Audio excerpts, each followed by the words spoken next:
राधे राधे। सभी भक्तों को ब्रज गोपिका की जय श्री कृष्णा, जय श्री श्याम। और आश्विन मास की कृष्ण पक्ष की इंदिरा एकादशी पितृ पक्ष की जो श्रेष्ठ एकादशी होती है, जिसको करने से पितृदोष का नाश होता है और पितरों की कृपा उन भक्तों पर सदैव बनी रहती है। तो आइए इंदिरा एकादशी के व्रत की कथा श्रवण करते हैं। युधिष्ठिर ने पूछा, मधुसूदन, कृपा करके मुझे यह बतलाइए कि कृष्ण पक्ष का जो अश्विन कृष्ण पक्ष होता है उसमें कौन सी एकादशी होती है।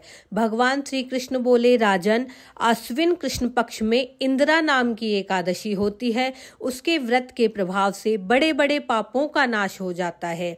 नीच योनि में पड़े हुए पितरों को भी यह एकादशी सद्गति देने वाली है। राजन, पूर्व काल की बात है, सतयुग में इंद्रसेन नाम के एक विख्यात राजकुमार थे, जो अब महिष्मतिपुरी के राजा होकर धर्म पूर्वक पालन कर रहे थे अपनी प्रजा का।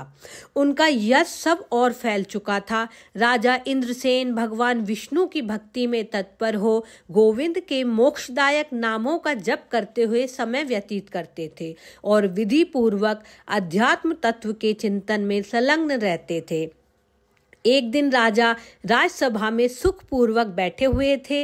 इतने में ही देवर्षि नारद आकाश से उतरकर वहां आ पहुंचे। उन्हें आया देख राजा हाथ जोड़कर खड़े हो गए और विधि पूर्वक पूजन करके उन्हें आसन पर बैठाया। इसके बाद वे इस प्रकार बोले, मुनि श्रेष्ठ, आपकी कृपा से मेरी सर्वथा कुशल है। आज आपके दर्शन से मेरी संपूर्ण यज्ञ क्रियाएं सफल हो गई हैं। हे देवर्षि, आपके आगमन का कारण बताइए और मुझ पर कृपा करें। नारद जी ने कहा, नृपश्रेष्ठ, सुनो, मेरी बात तुम्हें आश्चर्य में डालने वाली है। मैं ब्रह्मलोक से यमलोक में आया था। वहां एक श्रेष्ठ आसन पर बैठा और यमराज ने मेरी भक्ति पूर्वक पूजा की। उस समय यमराज की सभा में मैंने तुम्हारे पिता को भी देखा। वे व्रत भंग के दोष से वहां आए थे। राजन, उन्हीं के कहने से मैं तुम्हें एक संदेश देने आया हूँ, उसे सुनो। उन्होंने कहा है कि बेटा, मुझे इंदिरा के व्रत का पुण्य देकर स्वर्ग में भेजो। उनका यह संदेश लेकर मैं तुम्हारे पास आया हूँ। राजन, अपने पिता को स्वर्ग लोक की प्राप्ति कराने के लिए तुम इंदिरा एकादशी का व्रत अवश्य करो। राजा ने पूछा, भगवान, कृपा करके इंदिरा का व्रत किस पक्ष में होगा, किस तिथि को होगा, किस विधि से मैं इसको संपूर्ण करूं, कृपा कर बतलाइए। नारद जी ने कहा, राजेंद्र सुनो, मैं तुम्हें ये इस व्रत की शुभ कारक विधि बतलाता हूँ। अश्विन मास के कृष्ण पक्ष में दशमी के उत्तम दिन को श्राद्ध युक्त चित्त से प्रातः स्नान काल करें। स्नान के बाद मध्याह्न में एक चित्त होकर एक समय भोजन करें, भूमि पर सोएं तथा निर्मल प्रभात होने पर एकादशी के दिन मुंह धोएं, दातुन करें और भक्ति पूर्वक इस मंत्र को पढ़ते हुए उपवास का नियम धारण करें। अधः स्थित्वा निराहार सर्वभोग विवर्जित शोभ्ये पुंडरीकाक्ष शरणं मे भवाच्युत, शरणं मे भवाच्युत, शरणं मे भवाच्युत।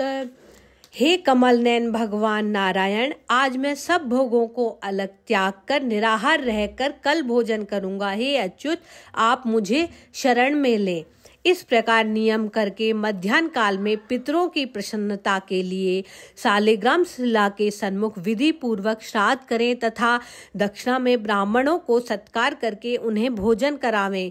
पितरों को दिए हुए अन्य में पिंड को सूंघकर विद्वान पुरुष उसको गाय को खिला दें। फिर धूप और गंध आदि से भगवान ऋषिकेश का पूजन करके रात्रि में उनके समीप जागरण करें।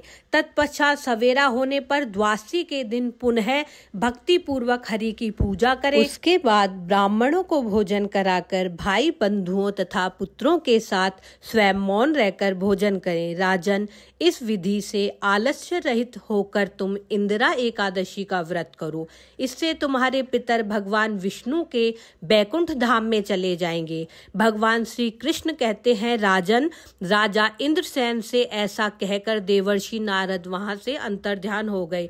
राजा ने उनकी बताई हुई विधि से अंतपुर की रानियों और पुत्रों के साथ उत्तम व्रत का अनुसंधान किया।